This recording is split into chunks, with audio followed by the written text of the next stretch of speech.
အားလုံးပဲမင်္ဂလာပါဆိုတော့ဒီဗီဒီယိုကတော့ထွားတက်သမားတဲ့မြန်မာစာမှာပါဝင်နေပေါ်နွေလလျင်ဆိုတဲ့ကြပြနဲ့ပတ်သက်ပြီးတော့မှအကျယ်တဝင်းရှင်းပြချက်ပဲဖြစ်ပါတယ်ဆိုတော့ပေါ်နွေလလျင်ကြပြကိုလေ့လာတဲ့အခါမှာအစအဆုံးဘာသ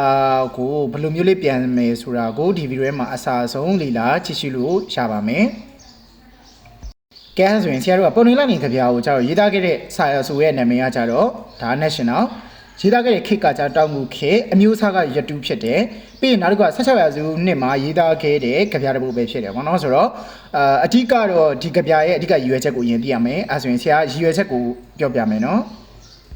အဓိကဒီကြပြရဲ့ရည်ရွယ်ချက်ကသူကဒီရတုစာစုဖြစ်တဲ့ National ကသူကရှေ့တန်းစစ်စကန်ကိုရောက်နေတဲ့အချိန်မှာပေါ့နော်သူကဒီနေပြည်တော်မှာကြံခဲ့တဲ့သူ့ရဲ့ချစ်သူကိုလွမ်းဆော့တန်းတာမှုပေါ့နော်အဲ့လွမ်းဆော့တန်းတာမှုကိုသိရှိစေလိုတဲ့အတွက်ကြောင့်မလို့ဒီကြပြကိုရေးသားထားပဲဖြစ်တယ်ဆိုတော့အဲ့ဆိုရင်ဆရာတို့ကြပြစာသားနဲ့ပတ်သက်ပြီးတော့မှအသေးစိတ်ဆက်ပြီးမှလေ့လာသွားမှာပဲဖြစ်ပါတယ်ကဲဆိုရင်ဆရာကဒီတချောင်းချင်းဒီသေချာရှင်းပြမယ်ပေါ့နော်တချောင်းချင်းကပထမဆုံးပေါ်နွေလလျင်တောင်ကချိန်မြူတဲ့ပေါ်နွေလလျင်နွေဥကာလရာသီကိုရောက်လာပြီဆိုတာနဲ့တောင်ကချိန်မြူတောင်ဘက်ရက်ကနေပြီးတော့မှမိုးချင်းတန်နေမိုးချုံတန်နေကအမြဲတမ်းလိုကြားလေးရှိတတ်ပါတယ်တဲ့နောက်ကမင်းလွင်ဦးနှစ်ပြန်ပြူးချုပ်ထိုင်းမင်းလွင်ဦးနှစ်ဆိုတာအဲ့လိုမျိုးအချိန်ကာလမှာတဲ့နော်မင်းလွင်မြူကိုတွေကလည်းပဲအုပ်ဆိုင်မှိုင်းပြနေပြီးတော့မှနော်ပြန်ပြူးချုပ်ထိုင်းအရက်ရှစ်မျက်နှာတခွင်တို့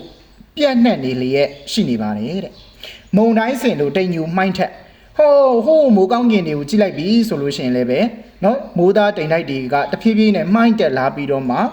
မုံတိုင်းဖြစ်လာမဲ့ဟန်တနည်းအားဖြင့်ဆိုရင်မုံတိုင်းဝင်လာတော့မဲ့ဟန်ပြနေတဲ့အချိန်ကာလရာသီပဲဖြစ်ပါတယ်တဲ့နောက်တစ်ခုကပြက်လျက်ပြကစိမ့်ဝါမိုးပန်းပြက်လျက်ပြကဟိုးကောင်းကင်တစ်ခွင်ကိုလှမ်းပြီးတော့ကြည့်လိုက်တဲ့အချိန်မှာလည်းပဲလျက်စီးလျက်ပန်းတွေကပေါ့နော်အဖြက်ဖြက်နဲ့အ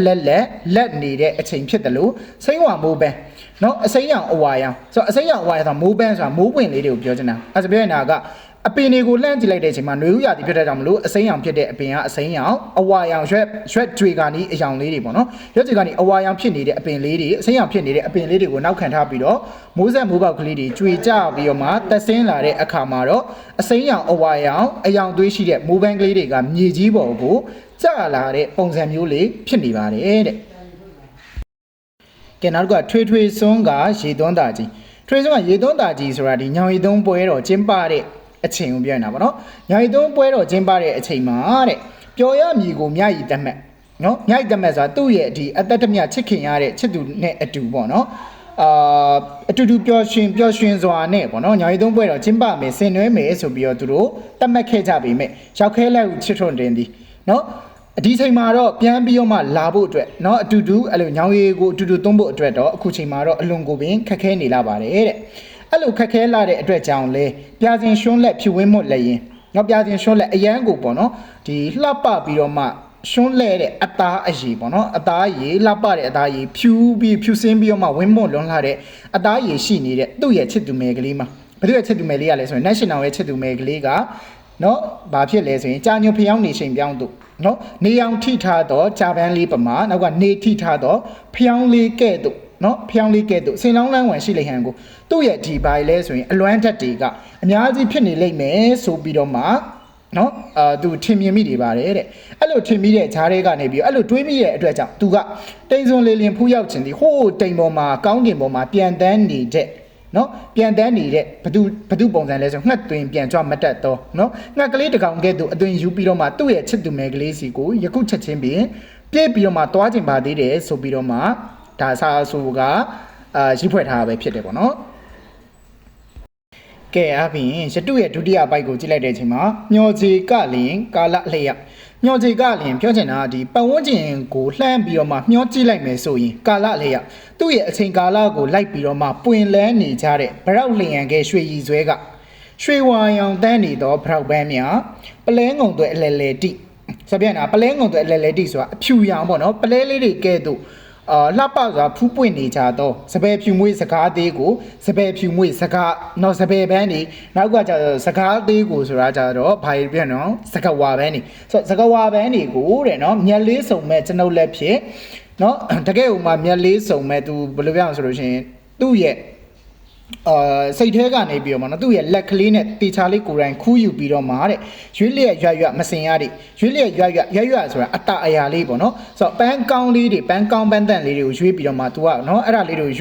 ဘာလို့လဲဆိုတော့ရွဆိုရင်အတာအရာလေးနော်အတာအရာလေးခူးပြီးတော့မှခေါင်းပေါ်မှာပန်ဆင်းပေးခြင်းနဲ့အခြေအနေကိုသူဒီပတ်ဝန်းကျင်ကပန်းလေးတွေကိုမြင်ပြီးဆိုလို့ရှိရင်သူတို့နှစ်ယောက်ကပုံရိပ်ကိုအဲ့လိုမျိုးမြင်မိနေတယ်ပေါ့နော်မြင်မိနေတယ်တဲ့ကာလာတူအောင်ကြီးဆောင်ပန်းမယ်ဒါပေမဲ့ပြောချင်တာ तू အဲ့လိုမျိုးပေါ့နော်ဒီခုနကရှေ့ပိုက်နဲ့ပြန်ဆက်မယ်ဆိုရင် तू ကဒီကစုံလမတိုင်ခင်မှာ तू ပြန်ရောက်လာပါမယ်ဆိုပြီးတော့ခရီးစကားတွေထားခဲ့တယ်အဲ့လိုမျိုးပေါ့နော်ရီဆောင်ထားခဲ့တယ်ဆိုပေမဲ့လည်းပဲမမီလွန်ခဲ့ချိန်တန်တို့ဒီ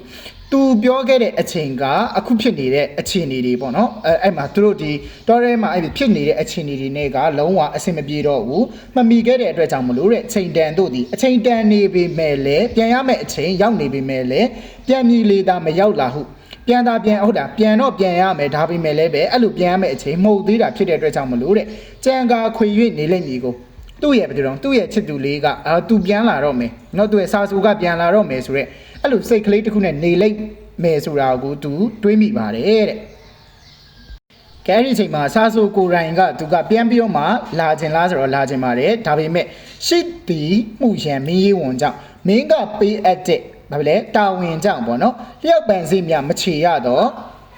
မင်းကပေးရတဲ့တာဝန်တွေကြောင့်ဘလို့မှအဲ့လိုမလွဲတာမရှောင်တာလို့တာပေါ့နော်ဒီတာဝန်တွေကိုထမ်းဆောင်ရတယ်ဆိုပေမဲ့ကြိုက်ကြတယ်ဖြီးနှင်းထက်တီး၍အဲ့မှာပြိုက်ကြတယ်ဖြီးနှင်းထက်တီး၍နှင်းထက်သေးတယ်ဆိုတာဘာလဲဆိုငိုနေတဲ့ဒီမျက်ရည်တွေကပေါ့နော်အလွမ်းမျက်ရည်တွေစီးနေတာကနှင်းကြတဲ့ထက်တောင်ပို့ပြီးတော့မှဆဆဝါကြနေမယ်ဆိုပြီးတော့ဝမ်းနဲ့လျက်ပင်ပြောင်းလိုက်ထင်သည်အဲ့လိုဝမ်းနဲ့နေမယ်ဆိုတဲ့အရာကိုသူကအရန်ကိုမှတိသွားတယ်ဗောနော်ပြောချင်တာအဲ့လိုမျိုးထင်မိပါတယ်တဲ့အဲ့ဒါကြောင့်မလို့သူ့ရဲ့ချစ်သူမယ်လေးမှာညက်စင်ဆန်မြအထွတ်တော့နော်ဗာလဲညညောသူဖြူစင်သူတို့စံထားရလောက်တဲ့သူ့ရဲ့ချစ်သူမယ်လေးဟာအလွမ်းမျက်ရည်တွေဘယ်လောက်တောင်မှကြာဆင်းနေမလဲဆိုတဲ့အရာကိုကြီးဖွက်တာဖြစ်ပါတယ်ဆိုတော့အဲ့ဒါဆိုရင်ဒါဒုတိယပိုင်းမှာဆိုရင်သူတို့နှစ်ယောက်ကတယောက်နဲ့တယောက်တွေ့မယ်ဆိုရင်ဒီလိုအချိန်မှာဆိုရင်ပန်းတွေပေါ့နော်ပန်းလေးတွေခူးလို့ရှိရင်အတားရလေးတွေပန်းပေးမယ်အဲ့လိုပန်းပေးခြင်းပဲဆိုပေမဲ့လည်းပဲမင်းကပေးရတဲ့အမိတ်တာဝန်ကြောင့်အခုချိန်ထိပေါ့နော်ဒီလိုမျိုးပေါ့နော်သူတို့စစ်စခန်းမှာနေရတယ်ဆိုတဲ့အကြောင်းကိုပြောပြပေးခြင်းနဲ့အပိုက်ကလေးပဲဖြစ်တယ်ပေါ့နော်ကဲရှတုရဲ့နောက်ဆုံးပိုက်မှာဆိုရင်နော်ဘာပြောထားလဲဆိုရင်ဖြော်ပြေမလင်ယူရတန်ချိုပြေလိုစိန်သားကျူးပိုက်ဖျား၍အဲ့ဒါကတော့ဘာပြောရအောင်ဆိုလို့ရှိရင်သူကသူ့ရဲ့ဒီယူရတန်ချိုနော်သူ့ရဲ့အတန်လေးနဲ့ချိုတာတာယူရှာသူ့ရဲ့ချစ်သူကိုဖြော်ပြေမှုတွေပေးရခဲ့ပါတယ်တဲ့ဘယ်ချိန်မှလဲဆိုရင်အပြေလိုစိန်သားကျူးပိုက်ဖျား၍ဘာကြောင့်လဲဆိုရင်သူ့ရဲ့အတူတူခွဲရမယ့်အချိန်ကာလအတွင်းမှာပေါ့နော်သူ့ရဲ့ချစ်သူမယ်လေးကအလွမ်းပြေပါစေဆိုပြီးတော့ရည်ရွယ်ပြီးတော့မှသူ့ရဲ့အတန်ချိုသားတဲ့အတန်လေးနဲ့ဂီတနဲ့အတူကောင်မလေးကိုဖျော်ဖြေမှုတွေပေးခဲ့တယ်တဲ့ဆိုတော့ခြေသားမှုရှိရဲ့ဦးကဘယ်ချိန်ကပေးခဲ့တာလဲဆိုရင်အဲ့ဒီသူခီးမသွားခင်အချိန်ရှေ့ရတီစီကသူအများကြီးတေချာဖျော်ဖြေပေးခဲ့ပါတယ်တဲ့မကျူးတင်နေကစုံတွင်ကိုငါသူထင်လိုက်တာကကြတော့ကစုံလမတိုင်ခင်နော်မကျူးဆိုတာမတိုင်ခင်အဲ့လိုကစုံလမတိုင်ခင်မှာသူပြန်ပြီးတော့မှရောက်လာခဲ့မယ်ဆိုပြီးတော့မှခရီးစကားပေါ့နော်နှုတ်ခရီးစကားတွေပေးခဲ့တယ်ဆိုပေမဲ့ကျိုင်းစင်များကစစ်ပွဲရန်ဒီလိုခန္ဓာကိုတောင်တင်းခိုင်မာတဲ့သူတယောက်အနေနဲ့ပေါ့နော်ဒီစစ်ပွဲတွေပြီးမြောက်ပေါ့နော်စစ်ပွဲတွေအကုန်လုံးပြီးမြောက်ပြီးတော့ပြန်ခဲ့မယ်ဆိုပြီးတော့မှသူနှုတ်ခရီးစကားကိုပေးခဲ့ပါတယ်တဲ့ထားပြီးမဲ့လေတဲ့သူဒီလိုမျိုးပေါ့နော်ခရီးစကားတွေပေးခဲ့တယ်ဆိုရင်ပြန်လာနိုင်ခဲ့လားဆိုတော့မပြန်လာနိုင်သေးတဲ့အတွက်ကြောင့်တဲ့နော်မပြန်လာနိုင်သေးတဲ့အတွက်ကြောင့်မလာရနဲ့တကယ့်ကိုရနက်နေမှုေးပြန့်နေတဲ့နော်တင်းပြန့်နေတဲ့ပန်းအနှံ့လေးတွေရှိပြီးတော့မှချူးနဲ့စင်ကုန်းချူပန်းချူးနွယ်တွေထိုးထားပြီးတော့စိန်ဝင်အောင်ဝယ်စိန်တွေနဲ့တစားစင်အလှချဲထားတဲ့ခေါင်းလေးပေါ်မှာနော်ခေါင်းလေးပေါ်မှာပင်ယုံရွတက်လက်တင်မ၍ဆိုပြရင်သူ့ရဲ့ဗာလဲလက်တင်စရုံးလေးပေါ့နော်ဆိုတော့စပင်စရုံးလေးကိုလက်ကလေးနဲ့ပေါ့နော်တေချာလေးတက်ပြီးတော့မှခေါင်းလေးပေါ်မှာမီးပြီးတော့မှနော်မီးပြီးတော့မှတက်မြငယ်ချစ်သူ့ရဲ့ငယ်ပင်ကချစ်ခဲ့ရတဲ့သူတယောက်ကတဲ့ပြောင်းလဲဖြစ်ကိုစီးစစ်မိတကယ်သူ့လည်းမျိုးလွမ်းနေမယ်ဆိုတဲ့ဟာလေးကိုသူပြေးပြမှမြင်မိပါတယ်တဲ့ကဲနောက်ဆုံးမှာတော့ဒီစာရေးစာဆိုကပေါ့နော်သူဘာပြောလဲဆိုရင်သူတဲ့တတိတရားနဲ့ပြန်တတိ60ပြည်မြများဝေးသူတတိတရားနဲ့ပြန်ပြီးတော့မှစဉ်းစားလိုက်တဲ့အချိန်မှာသူတို့ကတပည့်တရားမှာရောက်ပြီးတော့မှတယောက်နဲ့တယောက်ကအရန်ဝေးကွာနေတယ်လို့ချစ်ဝင်လေးကရေးဖူးခြင်း နော်သူရေးဖူးခြင်းဆိုတော့တွားပြီးတော့မှပေါ့နော်ဘယ်လိုရသလိုရှိရင်ခဏလေးပဲသူ့ရဲ့ရုပ်ပုံတရံကိုရေးလေးပဲမြင်ရတွားပြီးတော့မှကြည့်ကျင်မိတယ်ဆိုတော့ခံစားချက်ပေါ့နော်မဲတို့လျင်ဒီသူ့ရဲ့ချစ်သူမဲလေးစီကိုပြေးပြီးတော့မှတွားပြီးတော့ကြည့်ကျင်တယ်ဆက်ရှင်လေးအမြရဟက်တော့ဆိုတာနေမီဤရောင်ကြီးကဲ့သို့ဆိုတော့နေမီရဲ့ရောင်ကြီးလိုမျိုးတကယ်နေရရောင်ကြီးနဲ့ဆိုလို့ရှိရင်အမြန်သွားတယ်လို့မျိုး तू ကဒီချိန်မှာရှေ့မှာပြောတဲ့ငှက်ကလေးတွေမဖြစ်နိုင်ဘူးဆိုရင်တော့မှရေးလေးသူ့ရဲ့ပုံရိပ်ကိုရေးလေးမြင်ရတယ်နေမင်းလေးပေါ့နော်နေမင်းရောင်ကြီးလေးပုံစံမျိုးတွားပြီးတော့မှသူ့ရဲ့စစ်သူကောင်မလေးကိုတွားပြီးတော့မှတွေ့ကျင်ပါတယ်ဆိုပြီးတော့မှစာစုကရေးဖွဲ့ထားတာပဲဖြစ်တယ်ပေါ့နော်